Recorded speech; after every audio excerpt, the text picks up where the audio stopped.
Welcome back, everyone, to another Eats Beat live stream, the most delicious live stream in the Metroplex, episode 216. Steve Wilson tells me. I'm Bud Kennedy. And Steve Wilson. Well, and we have so many new hotels and new restaurants opening in Fort Worth. I guess you've all heard about the big new hotel opening on Camp Bowie Boulevard.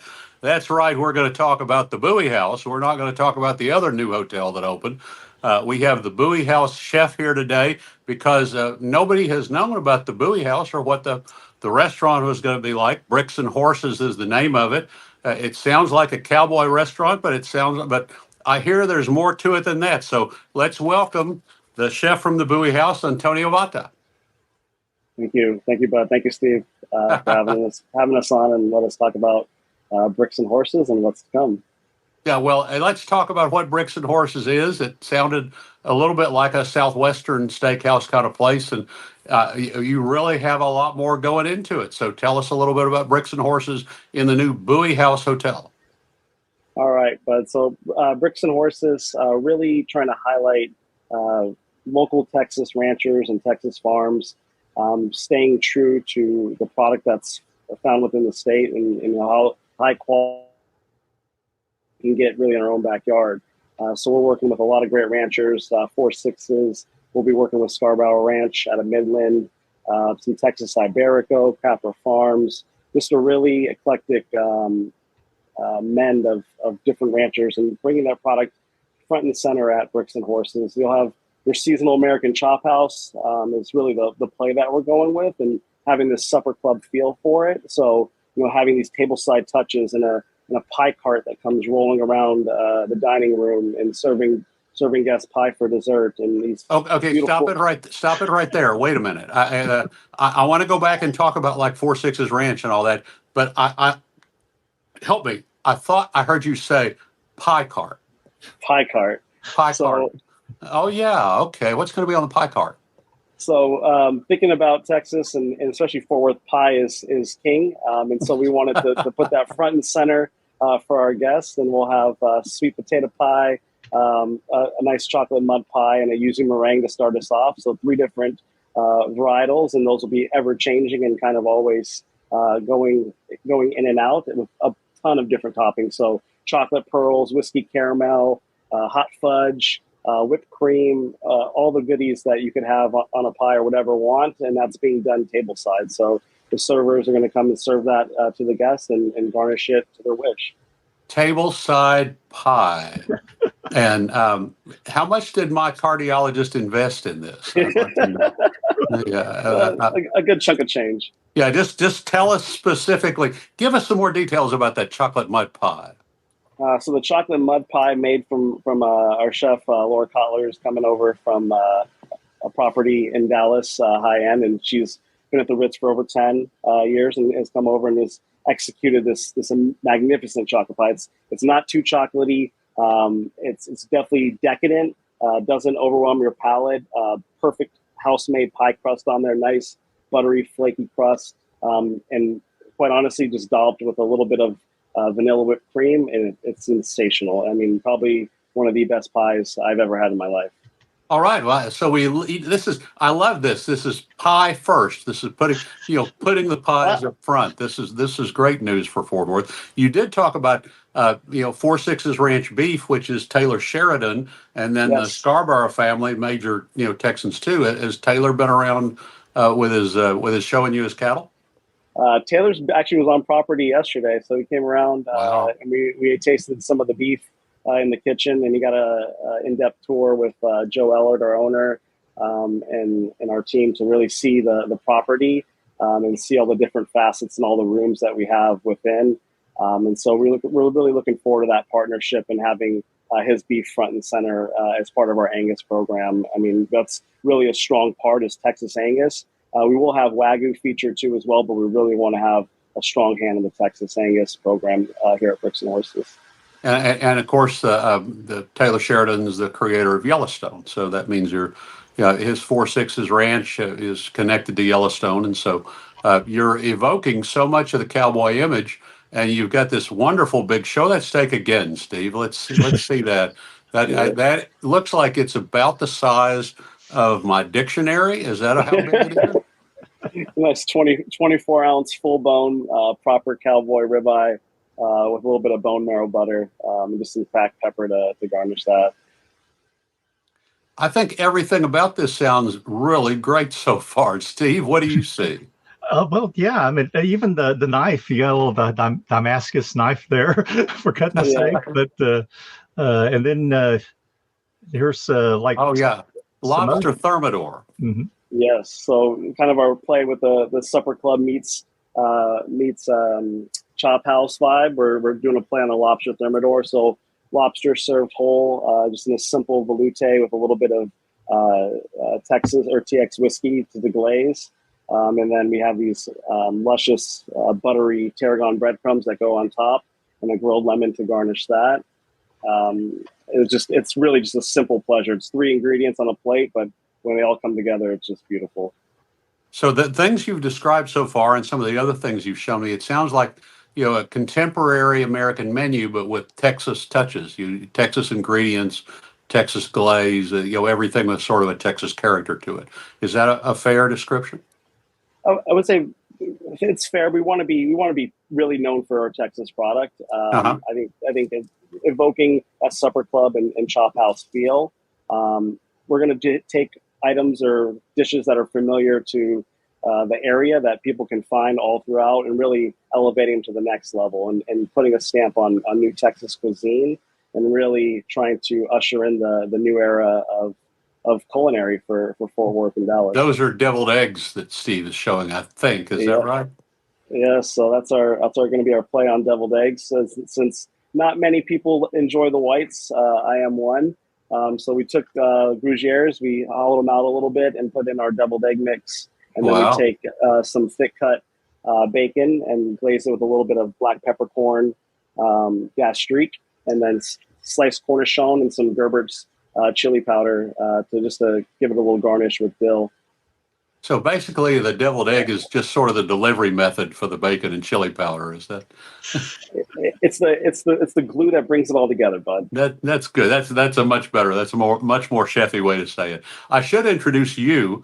You've been in Texas for a little over a year, I think, and worked with a very cowboy steakhouse, so another prime steakhouse nature. Before that, you were at resorts and hotels in Southern California, Vegas. Is that right? Yes, sir. So I was out in California, opened up a luxury resort called Bowie House. And prior to that, I was working with MGM Grand, Cosmopolitan, Aria, and then I spent some time actually out in DC at the Four Seasons at Bourbon Steak with Michael Mina. Is there any big difference between California cowboy western and Texas cowboy western? Texas is the true cowboy and western. I mean, as far as the meat quality out here, it's far more superior than any city I've ever lived in. I mean, you can't really get a bad piece of meat in Texas. It's really hard to find something that is not exceptional in every which way. So I love being in Fort Worth, and I love being able to touch great product, especially when you're actually able to meet the ranchers, face to face, and their name is on the company and on the beef that you're buying. Steve, this is something the pitmasters tell us too, is that the good choice or the good Angus brisket works just as well or better than the prime. That buying prime is something you brag about in order to have a brand, but really, if they buy the top Angus, then they get just as good of a brisket. Isn't that right? I know a lot of people like to do like a Wagyu brisket. So, but yeah, no, choice is good. Choice is good. I mean, but I always think prime's a little better myself. Yeah, But, yeah. Even for smoking, we should talk a little bit about your hotel. So you have food all day and room service, everything else. You also mentioned something that was very interesting at breakfast. I mean, you have the pie cart the rest of the day, but you also, it sounds like you have silver dollar biscuits at breakfast. And so talk about that, and talk about the little biscuit offer. So for any guest that comes into breakfast, we're offering our complimentary country biscuit service. It's these little about silver dollar size cream biscuits that puff up about 2 to 3 inches. We're serving it with our house cultured butter, a little blackberry jam with Meyer lemon, and then we have this amazing honey. I mean, it's, and I'm saying this quite honestly, it's probably some of the best honey I've had, coming from Richland by a beekeeper named Philip Morse. And we've been fortunate enough to get that honey from him from the local farmers market, and I've been serving it alongside. And when you put all three together, it's phenomenal. And then we have the ability to get thinly shaved Texas Iberico to go with that, to really make your own little version of a biscuit sandwich. And that's that ham right there over some chips. But that ham will be shaved nice and thin and served with our country biscuits in the morning.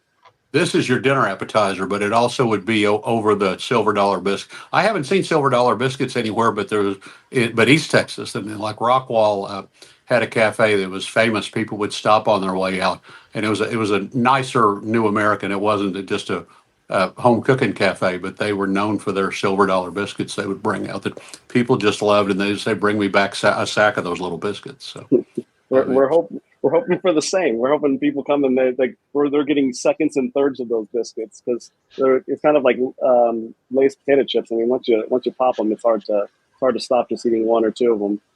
anything else about breakfast and lunch that would be just pretty standard, or anything else notable about it? I think for breakfast and lunch, it's going to have this feel of a little bit more bistro vibe. We'll definitely have supper club elements to it, with tableside touches. The dinners, when the white tablecloth comes out, and it really transforms the whole dining room. But we have windows all throughout, so you have a beautiful lighting coming through the dining room, being able to enjoy some lighter fare for breakfast and for lunch, and then really trying to transition the restaurant as we go into the dinner. So having the identity of breakfast and lunch is slightly different from dinner, but still having that same elevated service all throughout every meal period. I really think it's interesting that the other new hotel up the street, the Crescent, which opened this week, has a Mediterranean-based restaurant. It's a general restaurant, but it's, the Crescent basically is trying to be more global, and you're trying to be more Texan. Is that a fair comparison? Yeah, I would say we're definitely trying to stay true. We're trying to stay true to what's around us, and I mean, I think when you stay true to the terroir of the state and your surroundings, you usually get the best result. And circling back to lunch, like lunch is featuring some amazing sandwiches and lighter fare. So we'll have 4 different options that are a couple meat focused options, like great Wagyu burger, an incredible fried fish sandwich that we're doing almost in a fried catfish style, but done with halibut. And again, just staying true to what's around us and the best product that we can get to showcase from the state. I should mention the Bowie House is 3700 Camp Bowie Boulevard. It's a block west of Montgomery, and people describe it as that hotel behind the CVS. So that's that's what people call it. Reservations are available on Resi. I haven't looked yet. Reservations start December 1st, and I haven't looked to see if you're taking reservations for Christmas Day. You have any suggested at all about Christmas Day or Christmas Eve, or what you'll do? So we have a few features that we'll be doing for Christmas Eve and Christmas Day. We'll have on Christmas Eve dinner. We'll have a beautiful Chateaubriand for 2, and carving that tableside on our cart that's going to go around, and serving it with a beautiful truffle demi-glace. And then we'll have a whole roasted lamb rack. We're getting this amazing lamb from Capra Farms. And just serving that simple with a little bit of lamb jus and a spoon bread that's been kind of kicked up a little bit with mint. And then as we move into Christmas brunch, because I think that's one thing that we want to really invite the community out to, is on Christmas Day brunch, we're actually going to have some chicken fried Wagyu, a little bit of lobster Benedict with a caviar béarnaise, and an eggnog icebox pie. So just like those elevated touches on those special days to come and enjoy, and bring the family out and just really have a great time. Steve, I'm just floored. I had no idea Antonio actually knows what he's going to serve on Christmas Eve and Christmas Day. The other hotel down the street doesn't even know what they're going to serve on Thanksgiving. And Antonio has got a whole I did not ask him or find out beforehand. He's got his whole Christmas Eve day and Christmas Day brunch planned out. So, it's all there. Steve, I do need to talk about Thanksgiving. I put some Thanksgiving, lists on the website. I didn't list everything this year because so many restaurants are open. I'll mention the Downtown Omni buffet is pretty booked. The buffet at the Lowe's in Arlington, which is just as nice, cut and bourbon's really nice. They have opened up some more seating. They've expanded and added another room. And so they have a buffet seating available 11, 12, 1 at prime time, along with early 10:30. And then, of course, it really kind of slacks off 2:30 or 3. The Cowboys crowd kind of interferes with the Lowe's crowd later in the day. So you want to remember there's a Cowboys game. But if you want to beat the crowd, you go to the Lowe's and have your buffet brunch while everybody else is going to the football game. But they've opened up a little space. The prices are real wild. A lot of the nice restaurants are competing in the $42, $45 bracket. Silver Fox, Ruth's Chris, places like that. And then other hotels are like running, and restaurants are running like $90, $100. So look for something, at least get down in the 40s if you're looking for a good value.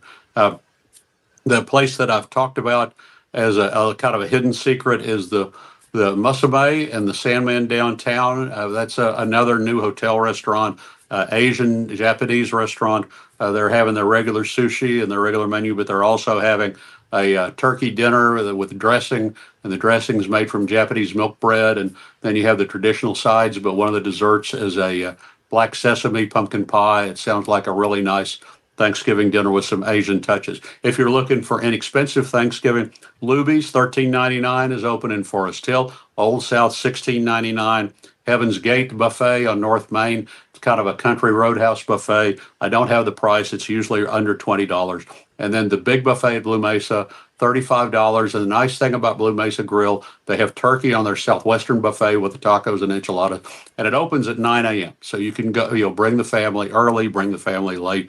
They'll have that. Find the whole story on startelegram.com/eats. And also read about the new Portillo's in Arlington, which is in soft walk-in opening right now and will be in its official opening phase any day now. So if you go right now, as this is airing on the live stream, then you might be able to beat the long lines at the new Portillo's in Arlington. Steve, anything else to cover? I think that's it. I just wanted to make sure we did get that Thanksgiving stuff in because that's important. That is important to everybody, and we'll be back sometime around the holiday or after the holiday. But we're excited to find out about. We're excited about all the new openings. We're excited about the Crescent down the street, and we're excited about the Bowie House opening December 1st and Bricks and Horses. So thank you, Chef Antonio Vata. Did we leave out anything about the Bowie House you'd like to say?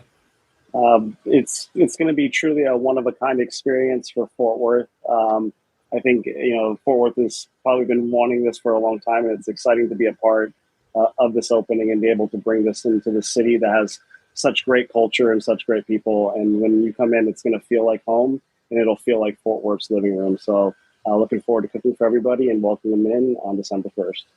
Well, thanks a lot. Steve, can you put that steak picture up one more time? Well, I wish they sent me a picture of a pie. That pie card sounds really good. Okay, I think as we look at that, I'll say until next time, I'm Bud Kennedy. And Steve Wilson. Thank you.